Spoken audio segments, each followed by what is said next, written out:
Okay, so here's where the game gets real interesting. So what do I want to do here?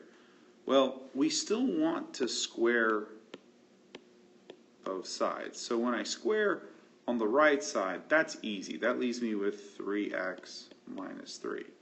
But the left-hand side is where it gets nasty because I get the square root of x plus 1 quantity, square root of x plus 1 quantity squared, which means I have to FOIL the square root of x plus 1, which means I have to multiply square root of x plus 1 times itself and see if it gets me 3x minus 3.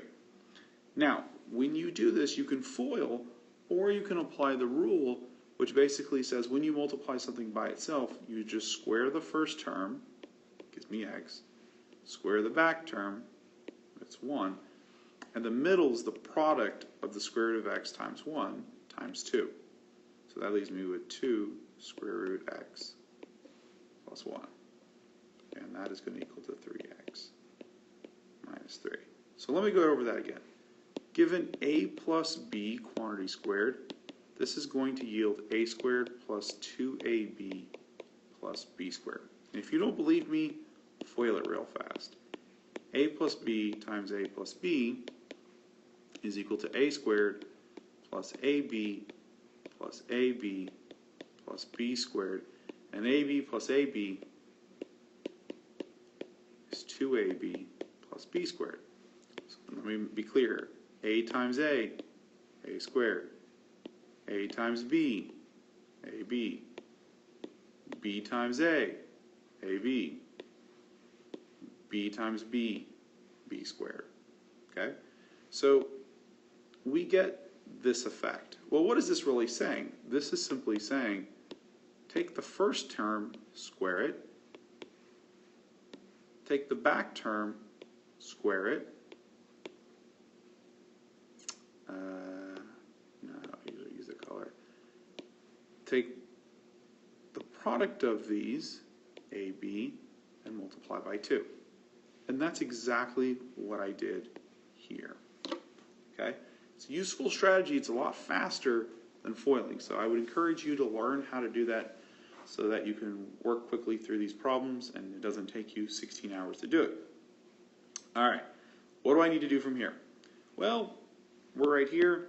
What I want to do is try to put the x's, let's try to get everything but the square root of x by itself. So if it's okay with you, I'm going to subtract x. I'm also going to subtract 1. So that gives me 2 square root of x equals 2x minus 4. Okay. Let me just, I guess, just divide by 2. And if I divide it by 2, it means I have to divide every term by 2. So the square root of x equals x minus 2. So now, how do I get rid of the square root of x? Well, you know what to do. You got to square it, which leaves me with x minus 2 squared, quantity squared, which, by the way, goes back to using this right here. So let's use that, see if you can do it. Keep in mind that this one is plus, but it works with a minus. It just means that's going to be minus. So this is going to give me x on the left. That's not interesting. On the right side, we're going to get x squared minus 4x plus 4. Let's look at that a little more closely. Square x squared. Square 2, or negative 2, that gives me positive 4.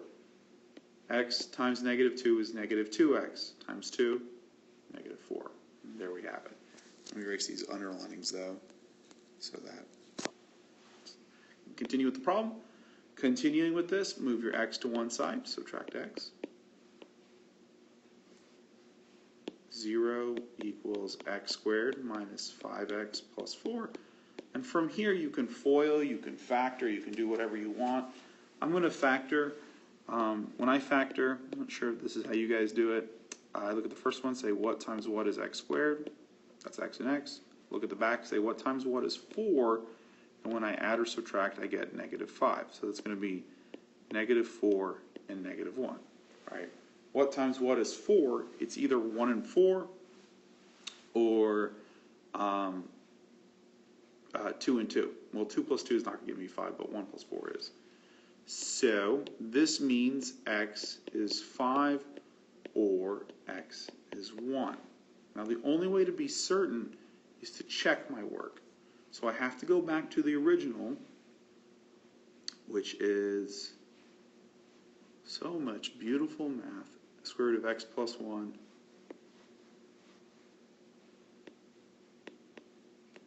so I'm checking here.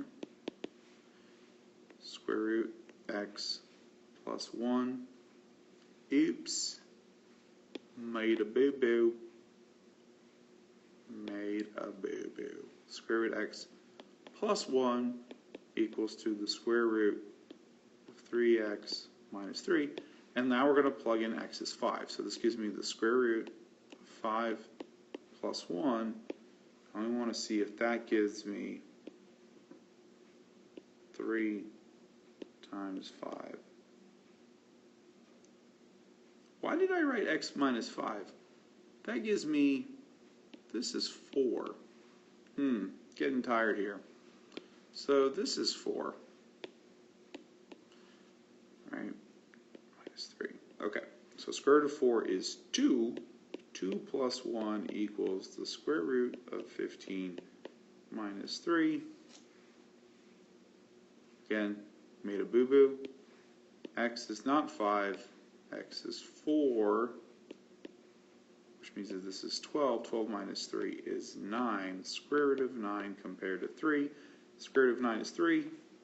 That is okay, but I'm not done. I got to check the other one. So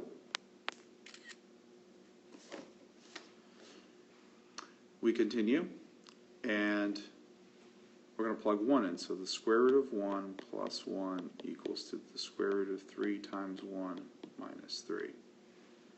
So the square root of 1 is 1 plus 1 equals the square root of 3 minus 3, which is the square root of 0, which is 0. Well, last I checked, 2 is not equal to 0, so this one actually is not correct. So the answer here is only x equals 4, because when I used x equals 4, it's worked. When I used x is equal to 1, it did not work. And so that is not the correct answer. Okay? Hopefully that made sense, and I'll see you in the next video.